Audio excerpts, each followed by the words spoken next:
is Tuesday night, and that means another episode of Goal Horns and Fight Songs. And finally, we have hockey to talk about. As much as I like talking with you, Wes, in the off season, it's really, you. Yeah, can't both be wearing the same hat. That's egregious and wrong on so many levels. But as I was saying, as much as I like talking with you in the off season, it's so much better when we actually have games to talk about and games that count. Hockey is back. It's back. Week 0.5 was last week. I'm going to refer to it that way forever because only about half the teams were playing real games. Yeah, I think that makes sense.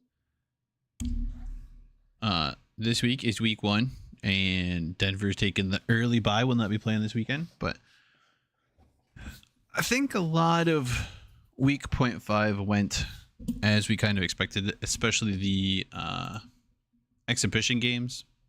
Mm-hmm. I believe the conference went undefeated in their exhibition games. Yeah, Omaha made it a little bit closer than I think they wanted, but they were playing Mankato, so didn't get to see that one because it was in Mankato. But just new look Mankato team, and Omaha, they're just trying to figure some things out, get some new guys in. Yeah, I mean, I think that was the only game. What was it, Friday, Saturday night? Because the schedule is weird the first couple of weeks. That we didn't get to see, but everyone else looked pretty good. I mean, there's definitely some ups and downs. Western went back and forth with the under 18 team. Ended up being, I think, play wise, it's a little bit closer than the score dictates. It being a 9-4 win for Western Michigan, and really, it was, aside from the physical play, which Western dominated, the open ice play and the goal scoring was pretty evenly matched. I think Western was just the experience of those guys some of them being in their mid-20s definitely played a role and helped Western Michigan get rolling there. And then just the difference between, the talent level of the American college system and the Canadian college system. North Dakota with a big win, 10-0, and Colorado College 6-3 winners in their exhibition games. So, I mean, it's the closest of the exhibition games was that Omaha, Minnesota State, and I think that's because they were literally the same level. They're both D1 schools. Minnesota State is in a transition period where Omaha's kind of that late transition stage. They've rebuilt a couple times here in the last few years, but definitely some guys coming back, and maybe not quite where I expect Omaha to be, but a really good game that came down to it being a one-score game. Yeah, I think Omaha probably.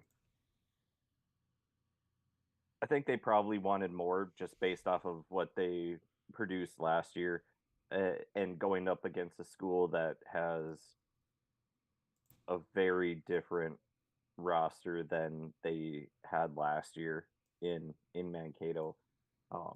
But yeah, Western, they did what they should, and kind of the good thing, as we've talked about, getting the U18 team out of the way early. That way you get the kinks out and whatever. And if you lose, okay, well, you're playing a lot of guys just trying to figure out your team. If you win, well, you probably should win. And then North Dakota playing Manitoba, 10-0, Colorado College, Simon Fraser. I was just looking them up. Sounded like they wanted to go Division I, but they're a Canadian college, and I'm like, you can't really be in the NCAA if you're Canadian. But I think they kind of are, because I have heard of them before. Just a little interesting. I think we've learned that the NCAA will bend and change rules however they see fit to Do what or they or want, or if the money is right. So or in other words, they don't know what they're doing. Um, I said that. I will own that. Um, but in the games that mattered, we did do picks, and I am keeping track of them per your request. good. Uh, and we'll go through them. See, so we'll just start. I started with UMD because that was the easiest one last week. UMD was able to beat Michigan Tech in a shootout, which may be a little closer than I expected, but for our purposes, NCAA considers that a tie. I get the win, you get the loss. Sure did. Um, I I don't think either of us would have been. I mean, obviously one of us was going to be wrong, but it could have gone either way in that matchup.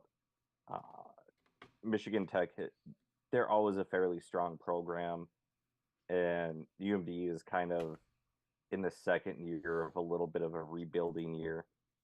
So I was 1-0. You were 0-1 after that one. And then we both picked St. Cloud to sweep St. Thomas. That one might have been the most surprising outcome of the weekend, honestly. I think so. I think it was a very enjoyable game. That might have been the most surprising result. Dude, St. Cloud's gotten, or not St. Cloud, St. Thomas has gotten significantly better as they've progressed through the Division One schedule and playing in the CCHA. Um, they are not necessarily the steamroll that I think we thought they were going to be, and also I think St. Cloud State might have a few more question marks than we were expecting, at least early in the year. Yeah, I think and I've talked about this with our sales director at work. Um St. Thomas has the money. They have the the backing. They're getting a new arena. I'm a little surprised that they are or that they've progressed as quickly as they have. I think between you and I, we were expecting them to progress a little more slowly. But 2 years ago, they got absolutely drubbed like 12 or 13-1 or something by St. Cloud. And now all of a sudden, Saturday night, they go and beat St. Cloud in overtime. And they looked good. And honestly, this game could have been a lot different. Uh, 4 of the St. Cloud goals were scored on the power play. So all 4 of their goals were scored on the power play. Mm-hmm. I mean, if St. Thomas cleans that up just a little bit, they win that game pretty convincingly. Because St. Cloud went 4 for 6 on the power play, and St. Thomas only went 2 for 7. So here's what we know: we know St. Cloud will take some penalties, and once again, we know we don't want to be in the box against St. Cloud because that power play unit is still just as deadly as it was last year. And if you can play a 5-on-5 with them, you might have a better chance of winning those games. But don't give them the extra attacker. And in that overtime goal, yeah, it was a pretty goal, but St. Cloud looked a little bit sloppy on that. The interesting comment that Max had made to me was he said, I think within the next 5 years, St. Thomas will be better than Mankato. My response to that was, it might even be this year.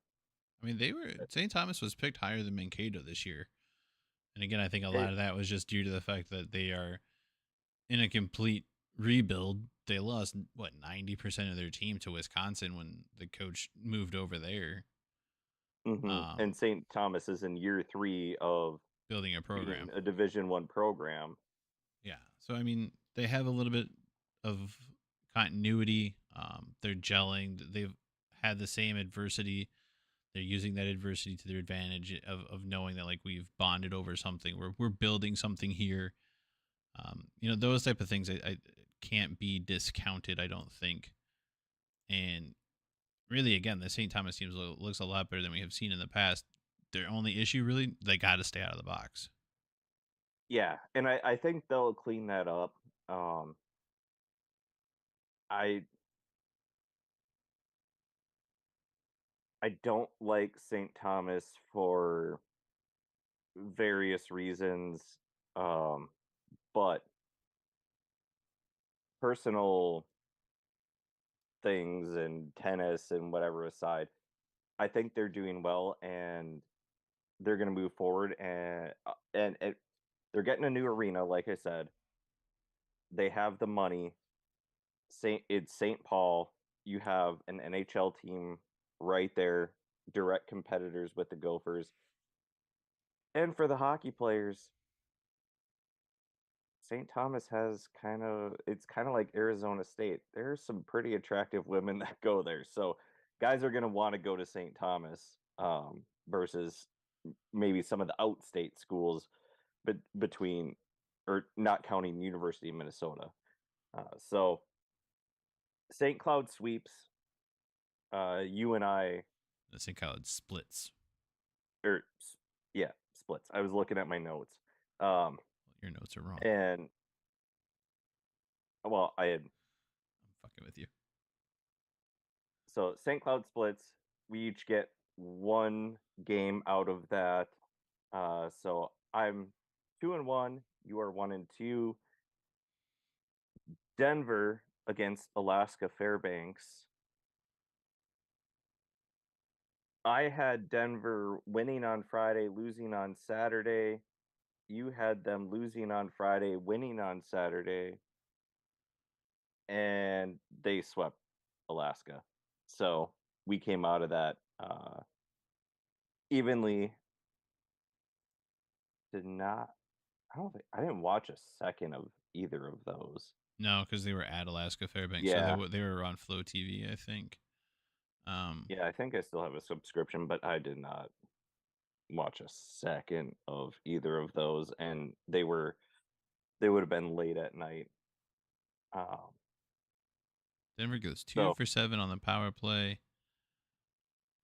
So not a strong suit there. I mean, plenty of opportunities. One for Fairbanks goes 1 for 4 on the power play. So Denver played a much more disciplined game.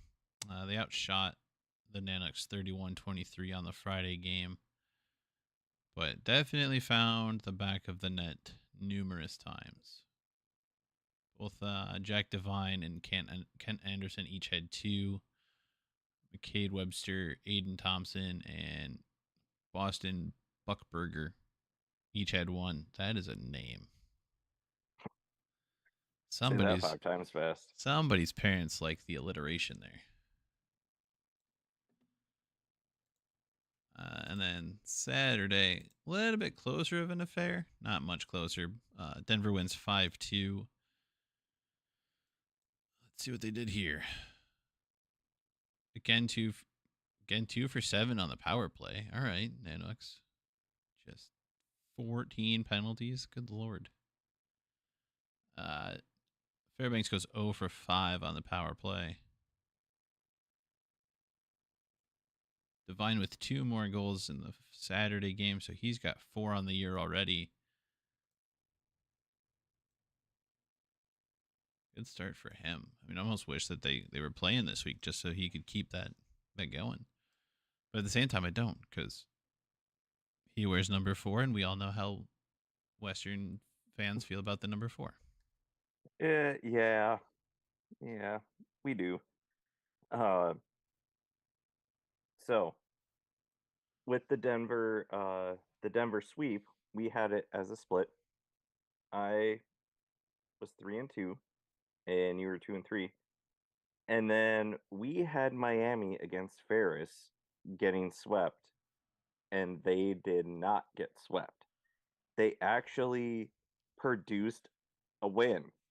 Hey, I did not have high hopes going into Saturday after the fact that they gave up, a 3-goal lead on Friday and Ferris won it in overtime. I was like, all right, we're sitting good. But no, Miami they've scored some goals early in the year. They got 9 so far between the 2 games. 4 Friday, 5 Saturday. Um, they definitely got to work on the defensive side a little bit with giving up 7 goals, but still they're still struggling to close out games. I mean, they legitimately had a 3-goal lead after the first period. We're up 4-1 going into the third, gave up 4 straight goals to lose that game. Those are things that bad teams do. 1 for 4 on the power play, 0 for 4. Ferris State was 0 for 4. So they won the special teams battle, seeing as it was pretty even. But again, it's still a Miami team that seems to be struggling. They just don't seem to really have the ability to play 60 full minutes.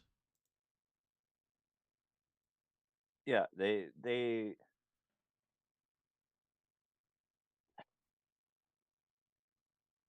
I think I'm more pleasantly surprised by the fact that they actually got a win and they were able to put together more of a game with, especially with who they lost. With Person and Red Savage. I mean, that to be said, I don't necessarily know that I have high hopes for Ferris either. Um, they've kind of struggled a little bit the last few years, not necessarily to the point that Miami has, but they've been on a little bit of a decline. I think they were playing really good at the end of the WCHA. Um, they've kind of fallen off a little bit now that the CCHA has come back, which really doesn't make any sense because it's a lot of the same teams. But I really thought that, and I haven't really been disproved other than Miami won a few games last year, so it's not uber surprising that they won one here against another team that I think is struggling. But I thought that, and I still kind of feel this way, that Ferris State is a little bit further ahead of what Miami is. I would agree with that. Um, I believe is that. Let's see. Yeah, that is it. So,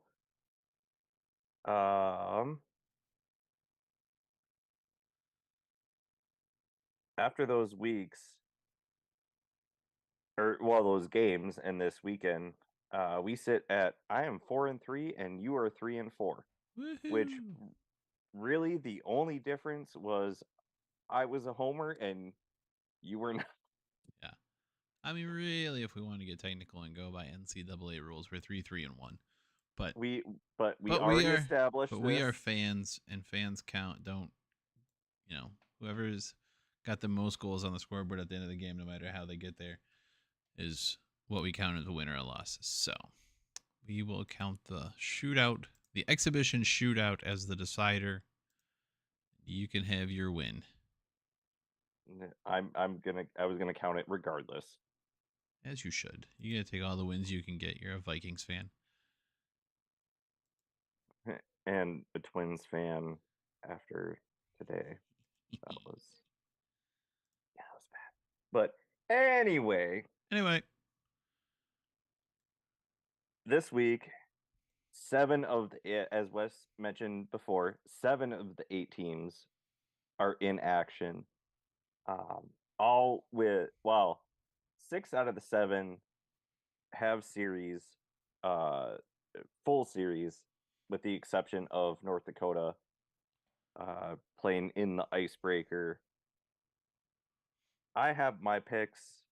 You have your picks. I think that's where we need to start because I do think it's a little bit too early to start diving into where teams are, especially with having a lot of exhibition games going on in week 0.5.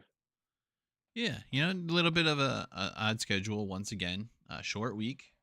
Western Michigan gets us started on the college weekend Thursday night at home here in Kalamazoo as they play host to former CCHA rival Ferris State.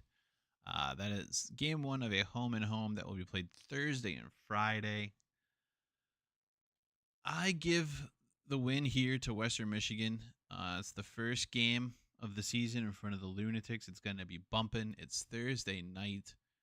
There might be some pregame happening. There will definitely be some after the game festivities. Win or Thirsty lose, Thursday. it is Thirsty Thursday, and there are some spots in Kalamazoo that take full advantage of that.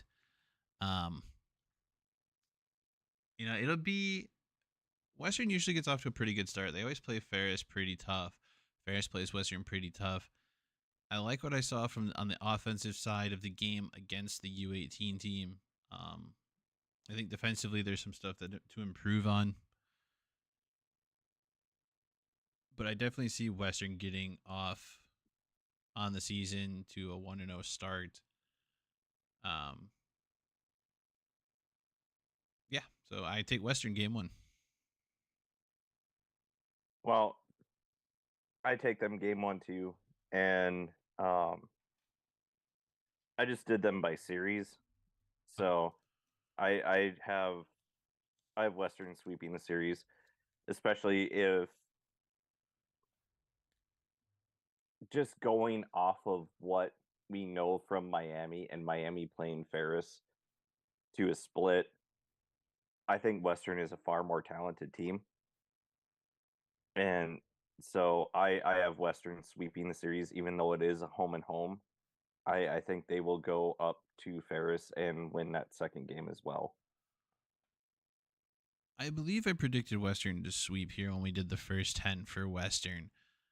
But, I mean, I don't know how to compare Ferris State to the U18 team, because in the little segment that Western Hockey put out today that they call their power play, little conversation with Pat Ferschweiler, he said that the U18 team might have had the talent advantage over Western, but Western had the size and physicality advantage. And if those are true, and that the U18 team is, recognized as some of the better players in the country at their age group, and they're competing with Western at that level, Western could potentially, have played a tougher game than, say, Ferris did, and Ferris was lucky to get a split. But I'm going to go with history here, and I'm going to give Western the win in both games to earn the sweep on the weekend and get us started 2-0, like I predicted in the first 10 when we did the team preview. I think it does help just Coach Firsch getting an idea of what his team needs to do with that exhibition game.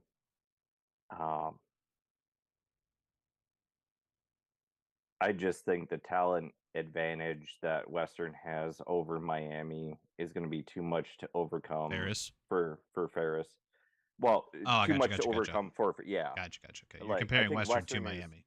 yeah, exactly. Gotcha. So I do think that it's just going to be too much for them to overcome, and that's why I'd gone with Western with the sweep.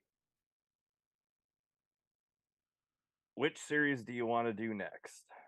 I mean, according to the composite schedule, it has Canisius and Miami listed next because of start time. This is a Yep. conventional Friday-Saturday series in Oxford, Ohio. You can watch it on NCHC TV. The Thursday game you can also watch on NCHC TV, but the Friday Western Ferris game will be on, I believe, Flow Hockey carries the CCHA. Yes, they do. Miami was better than I thought they were going to be last weekend. Their offense seems to be clicking a little bit. I have no idea about Canisius. I just feel like I'm going to keep picking against Miami because I expect them to be butt cheeks, but that may not be the case. They're coming off a win. They're feeling a little bit better about themselves. I don't necessarily know how I feel about their ability to close games even if they get a lead.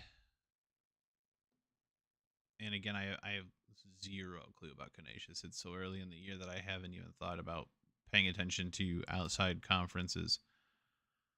But I'm actually going to say that Miami gets 2 in a row and picks up the Friday dub. But I think they struggle a little bit making it 2 in a row, so they'll split the weekend. They'll get Friday's win, and Saturday will be a big old L. And I have it the exact opposite. Um, I think, well, Canisius, they just signed their head coach to, I believe it was a 5-year extension.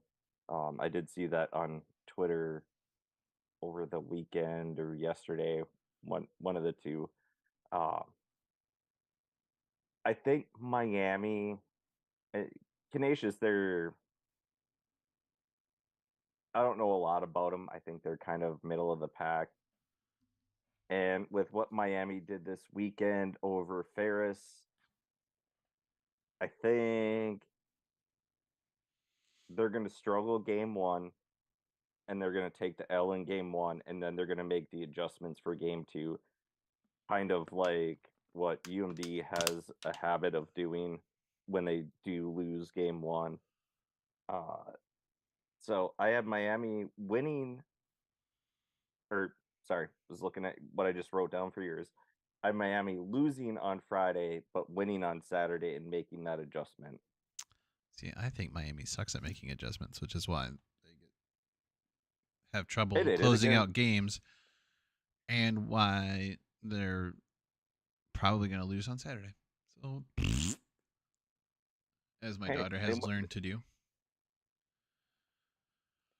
she's Uh, heard it in the bathroom too many times. no, she's a cool little kid, and she makes life fun. So next up, then, if I was paying attention correctly, My legs asleep. is St. Cloud. Sitting on my foot. My legs asleep, and it's being weird. Yeah, I have St. Cloud and Minnesota State here next. They are at Minnesota State for the weekend, so we will. Those subscribed to NCHC TV will not be able to watch the games. I don't know if they'll be locally shown, but they will at least be on Flow Hockey, which means I'm not watching these games. Partly because one, I will be at the Western games potentially Friday and Thursday. Thursday for sure. Friday is about 90% sure on that one. We'll see. I don't know if they'll do them or not. I can let you know, and you can update the Twitter if anybody is so inclined to find out. But I'm not going to do that. I have St. Cloud sweeping this series. Especially if I'm in Big Rapids watching Western play. I will not be paying attention to Twitter very much. I would let you know before that. Yeah, I think I'm kind of leaning that way. And just this Minnesota State team feels too discombobulated. I mean, they've had the whole summer for guys to get to know each other and to potentially work, but even then, like hockey summers are not the same as other sports. The guys are in development camps across the country. They go home, sometimes internationally. Um, Mm-hmm. there's a brief period where you can, I think, skate by yourselves, and there's an even shorter period where you can skate as a team before the season starts. So I don't know that Minnesota State has really come together completely yet. And there were some positives to take away from the first series, but St. Cloud literally just struggled against St. Thomas, and I mean they're predicting St. Thomas to be better than Minnesota State this year, but I don't remember how I had. I'm pretty sure I had the St. Cloud State sweep earlier, but I'm trying to remember like those picks to be semi-consistent with it, but that's not going to happen because I've already forgotten all of them. Yeah, I've forgotten them too. But yeah, there was part of me that the same with you with St. Cloud struggling a little bit against St. Thomas, but I just think with the changes that happened in Mankato, and then as we said last week, I have Omaha way different than you have Omaha, and them only Mankato only losing to Omaha 1-0. I just think St. Cloud is a better team, and they have, especially the more leadership core, and with Dominic Bassi back, I just think they're a better team and they're gonna have the sweep this weekend. That's my logic on that. I think the Friday game was a little bit of a wake up call, to be completely Hmm. honest. I think they might have overlooked the Tommies a little bit. And I don't think they're going to make that same mistake here, but this does feel like a trap game, even though a trap game followed by a trap game followed by a trap game to start the season for St. Cloud here. Uh, but yeah, I'll ride with you on that one and give St. Cloud the sweep.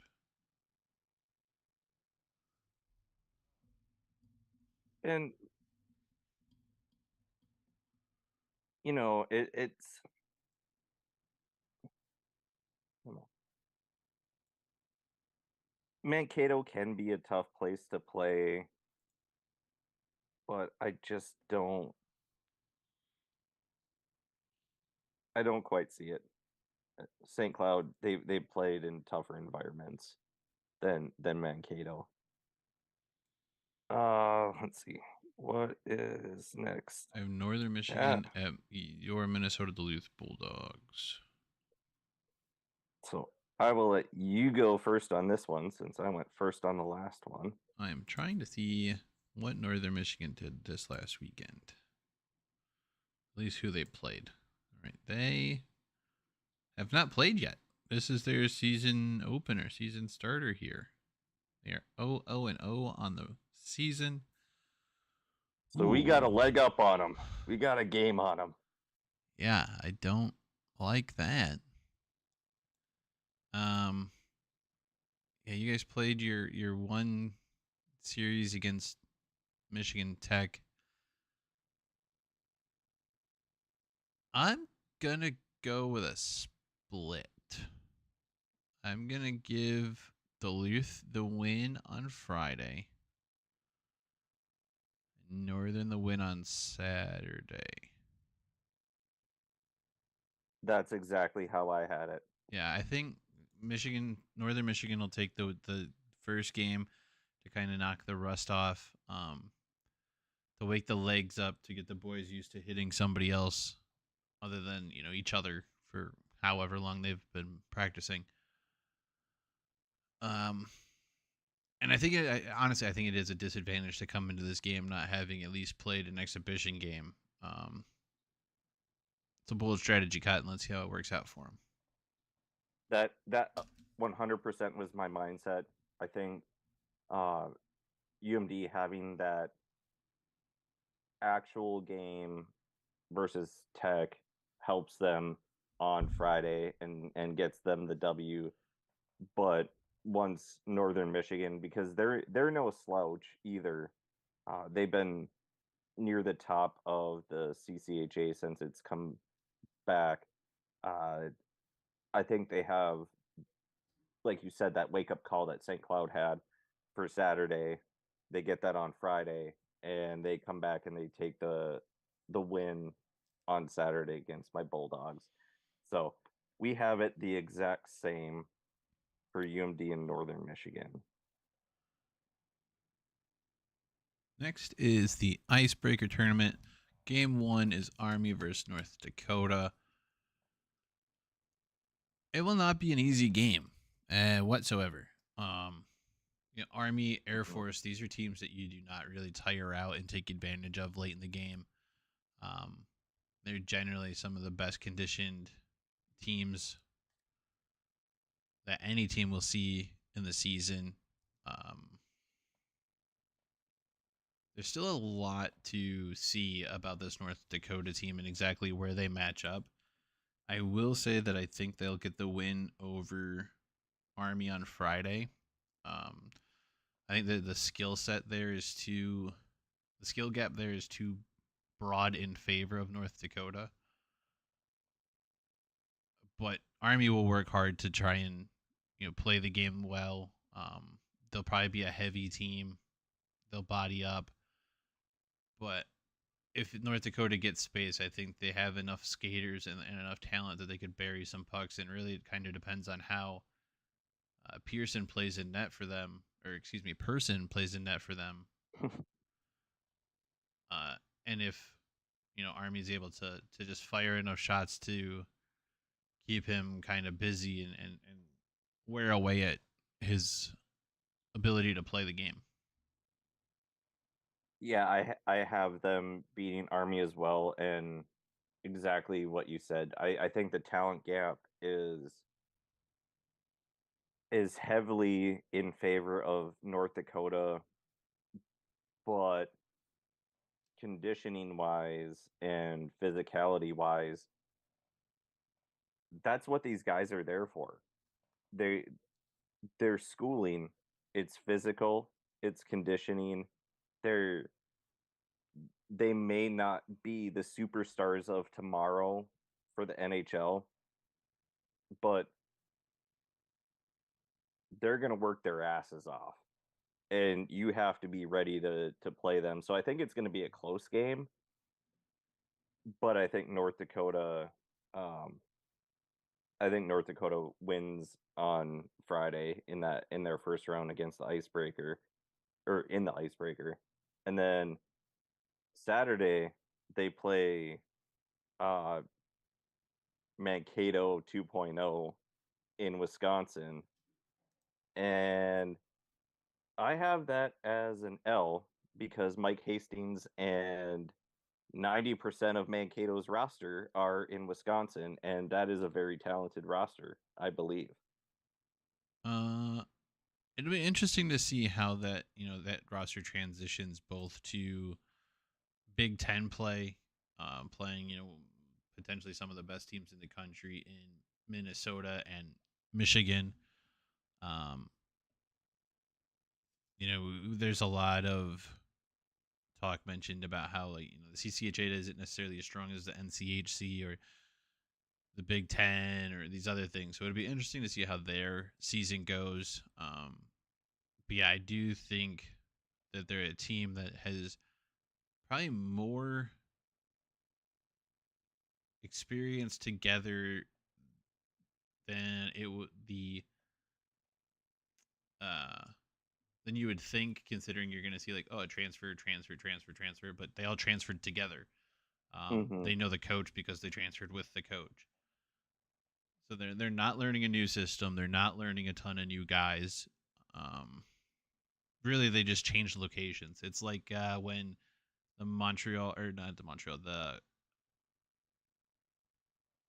Quebec Nordiques moved to Colorado and then won the Stanley Cup. It was the same team. They added a few pieces here and there, picked up Patrick Waugh along the way, but it was really the same team, um, And just in a different location.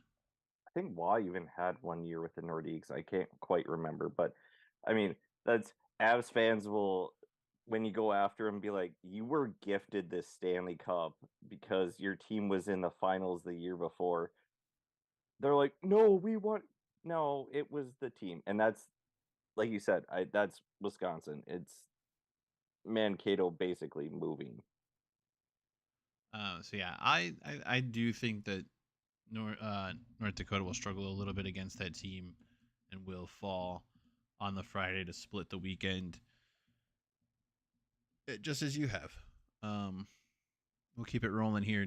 Omaha hosts Niagara. Niagara is a team that's kind of struggled quite a bit, especially against some NCHC schools. Omaha is on the rise, but I don't necessarily think. I think I might have given them more credit than they may have been due, especially at least at the start of the year.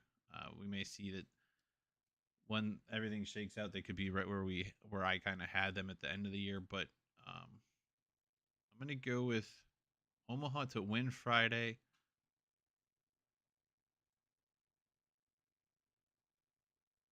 What am I looking at here? I think they can sweep the weekend. I'm gonna give Omaha the sweep. I will say that they win both days. I don't think Niagara is as strong of a team.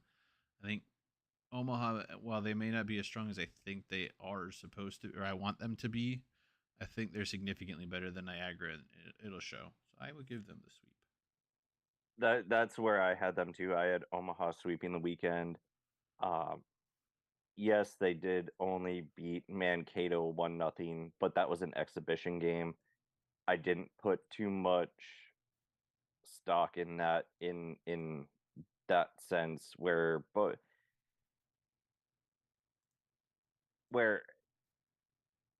Man it's kind of weird with that exhibition game because Mankato, they're trying to figure out what they have.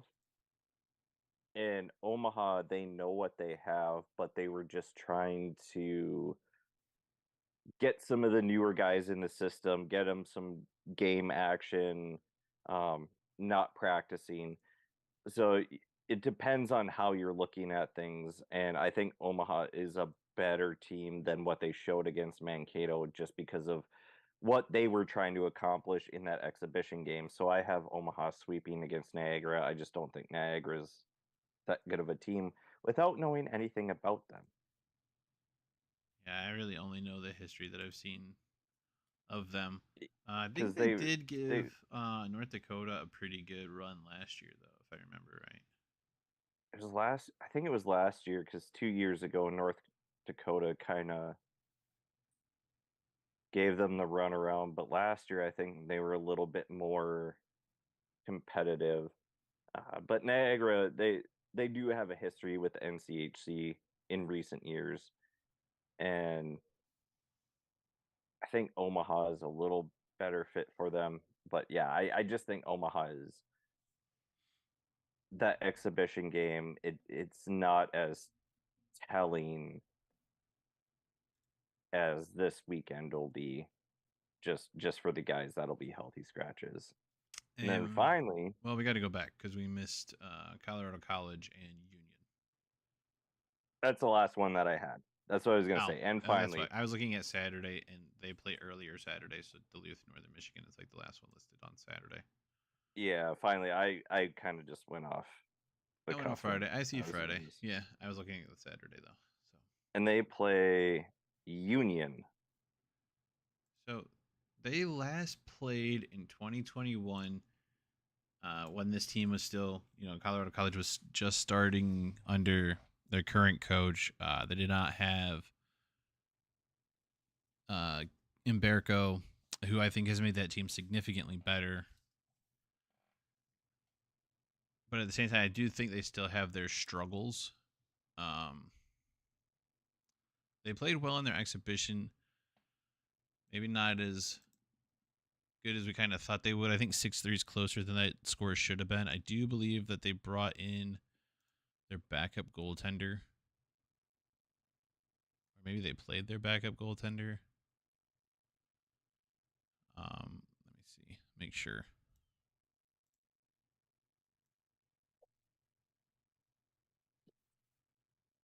Yeah, no. Emberico played the first two periods, and the backup came in for the third.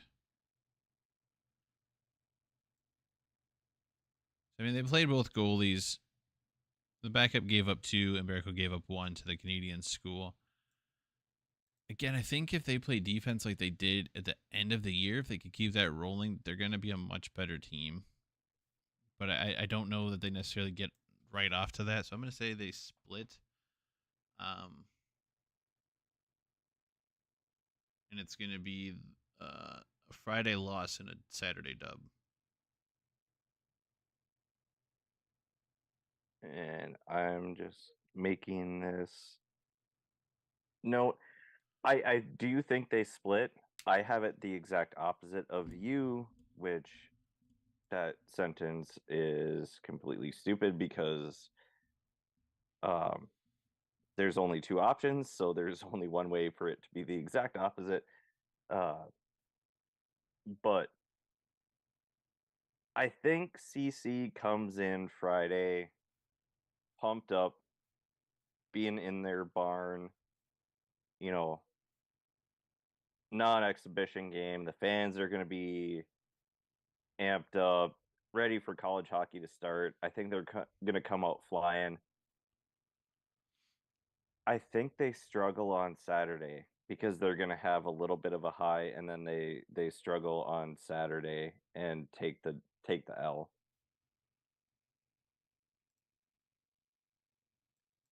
So let's go through them one more time. I've got Western a sweep, winning on Thursday and Friday. Mm-hmm. Miami splitting. They get the Friday win, the Saturday loss. St. Cloud with a sweep. UMD with a split, a win Friday, lose on Saturday. North Dakota, same thing, same way. Win on Friday, lose on Saturday. Nebraska Omaha with a sweep, and Colorado College with a split, losing Friday, winning Saturday. Those are my picks for the weekend. And I have a Western sweep, Miami split with them losing Friday and winning Saturday. Opposite you, St. Cloud sweeping, UMD same as you, winning Friday, losing Saturday. North Dakota beating Army, losing to Wisconsin. Omaha sweep. And then Colorado College, opposite of you, losing Friday. Or well, I have them winning Friday and losing Saturday. Yeah. All right. So we will see. We will keep up with our picks and see who is correct at the end of the year. But I'm just excited to have basically a full weekend of hockey, even if we cannot watch some of the games. I think my Flow TV subscription is still good for a little bit, um, but still some NCHC hockey to watch. And if you're in Minnesota, hopefully you can watch St. Cloud in Mankato since it's not too far away. And just happy to be back into it and no more exhibition games for at least a few months. Yeah. The first week of everything counting. So NCHC came up with some players of the week. This week they are forward Jack We had two. Devine, the junior from Denver, uh, Dylan Anhorn, the fifth year from St. Cloud State, is the defenseman of the week. Rookie of the week from Minnesota Duluth. Clearly, that means he's a freshman. Anthony Mangini. That sounds right. Sure. And then goaltender of the week, Zach Stayskal, the senior, also from Minnesota Duluth. So I they don't know how many are times I'm going to get to celebrate two players of the week, so I'm going to take advantage of that right now. so they are the first four players of the week for the 2023-2024 season. Eventually we need to actually like nail down if we're gonna do our own or what they want them to be. Unless we just make it, we still have a couple weeks before we get to conference play. Unless we want to just start doing it when the conference play starts and not necessarily compare the out of conference silliness, because that is a lot of games to go through. I think kind of like we determined with some other things that will be coming your way, conference play makes the most sense, just because then we get to know we can watch all four games at once and don't have to worry about not being able to watch some of the other games, especially when they play the East Coast teams Yeah, out there. I think that makes perfect sense. I'm fine with that. NHL hockey season is also underway. That got started tonight. There's NCHC guys all over the place. Hey, Wyatt Kaiser has, through two periods, has not baseball swung and hit somebody in the face, so we're doing well. Yeah, We're doing well in that sense. killing it. Absolutely Now, he crushing it. did get a penalty, but it was just tripping. That's So right. I'm proud of him for that. Nick Perbix also had a penalty in the very first game of the NHL season. So a couple NCHC guys sitting in the box at the beginning of the year. Is Hey, he only names on the score sheet. is he the only one? I think Perbix was the only NCHC guy in that first game. I don't think the Preds have anybody. Wait, no, didn't. Um, No, you did not. I don't think so. and I didn't recognize any name in the second game. Second game is Wyatt Kaiser. Yeah, well, yeah, other than Wyatt. Um, I think oh, Riley Smith is with Pittsburgh now. I don't think he played in the oh NC. yes, He didn't play in the NCHC, but he is a Miami guy. yes, and they did mention him. I want the lineups. Coming I over want the from Vegas in the off season. Who else? Let's see. No. Jake Gunsel, Nebraska Omaha product, Oh, still that's right. playing Gensel with did go to Omaha. I just associate him with the Gophers for, I think, because his dad played there. the Mavs. He's got an assist on the season already. I believe that's it. Just the two or the three.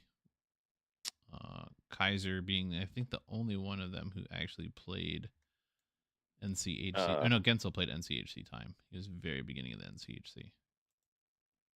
Cotter in the last game, Cotter is on the roster for Vegas. All of 8 games with Western Michigan University, but he is ours and we Still will take him. counts.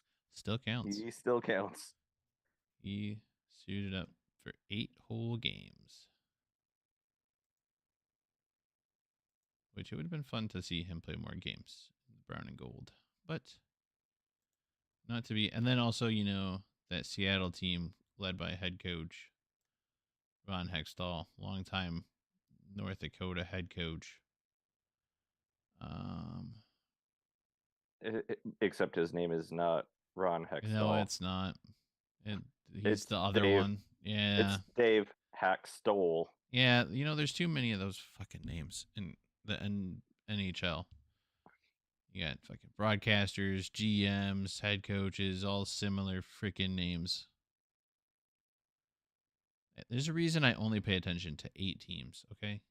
Soon to be 9, which already hurts my head. Alex Martinez, I think, is listed as on the IR for tonight, or at least injured in some way. Another Miami guy for Vegas, but he's not suiting up. Thought I saw somebody else. No, I think that's it. He's not playing. Or is he? Yeah. Is he listed as their 3rd goaltender? No, he's listed on their depth chart of goaltenders at number 5, Isaiah Seville, formerly of Nebraska Omaha. Listed on the long list of goaltenders for Vegas.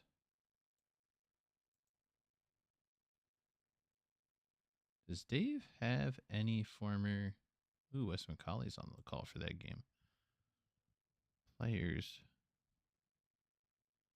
I don't think he does. Jordan Schwartz, former June Schwartz. Former Colorado College Tiger. I believe. Where did you play? Didn't you play somewhere? I think you did. Who, Schwartz? No, he played for Colorado College. I know that. Magna. Oh, he was. I think he was Omaha. Well, there's 2 of them. There's Jason and Jacob. It's a matter of which freaking one. Jay does not help. Jacob went to the University of Nebraska Omaha, also playing for Seattle. Jason also went to the University of Nebraska Omaha, so it wouldn't really have mattered. So I was right. Yeah. Yeah. Second time I've been right tonight. Who was I? I was looking at somebody for something, and it was their brother went to somewhere else, Colorado College maybe, and they ended up going to Nebraska Omaha. I was like, all right, cool, good for you.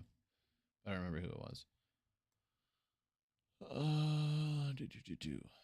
So I think that might be all of them playing tonight then. I think so.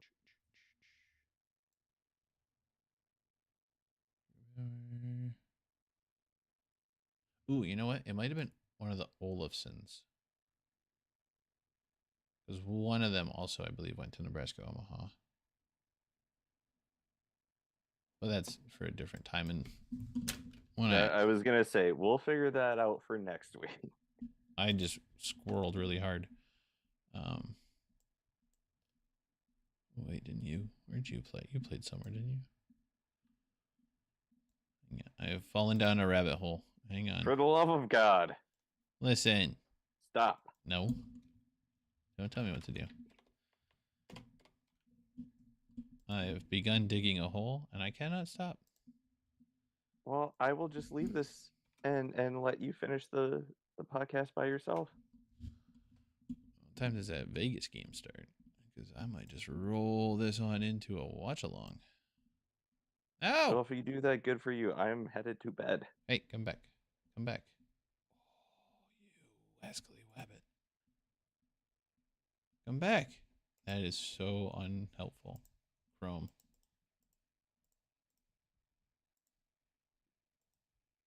My Google Chrome just decided to die right in the middle of that. Let's try this again. It'll take 3 seconds. You know what? 1 Mississippi. Shut up. 2 Mississippi. Shut 3 Mississippi. Yep. Okay. I did spell it right. One of those and some of those. Okay. Oh, no. Okay. He didn't. Never mind. As you were. Do you want to go through the ending of this now and say the things that you're supposed to say? I mean, I guess. You can do the things. There's some YouTube-y things. There's a like button. There's a subscribe button. There's a dislike button if you feel like you really want to push that one. I don't care. Do whatever you want. There's a... I'm probably going to at the end, like, just, watch it through again and the end of it. There's some little boxy things down there that you can type in. Leave some comments. Say we're big doo-doo heads. Or you agree with some of our comments. If you want more instantaneous feedback, you can say mean things to either of us on X or Twitter or whatever, or the page. The page name just scrolled along the bottom. The end of it's coming. It's right there, down there, all the way down there at the bottom. The email is currently scrolling down. That's goalhornsandfightsongs@gmail.com. Goalhorns and Fight Songs, all squished together like it's one big long word, no spaces, no missing letters. All of them are there. Every single one of them. Some letters are missing in the Twitter/X name, so be careful with that.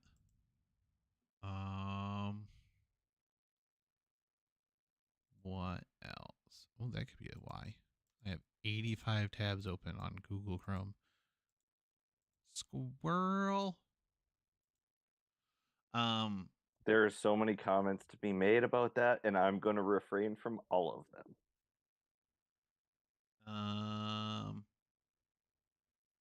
Anything else? I don't think so. I think that's all of it.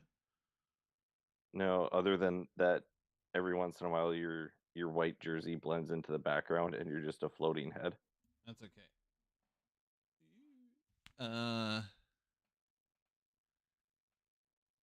There's some poopy things that happen in the world. Hockey's a great distraction, but even when you're distracted, don't forget that sometimes some places else are going through some stuff, as is happening right now in the Middle East. So that situation sucks. We're not going to bring it up aside from this moment right now, because 1, we don't know enough about it. We will never know enough about it. And 2, this is about hockey and escaping from the world for a little bit. So that's where we will choose to live and exist. So until the next episode, that kind of sucked. Pucks on net, good things happen, like Goal Horns and Fight Songs. We're out of here.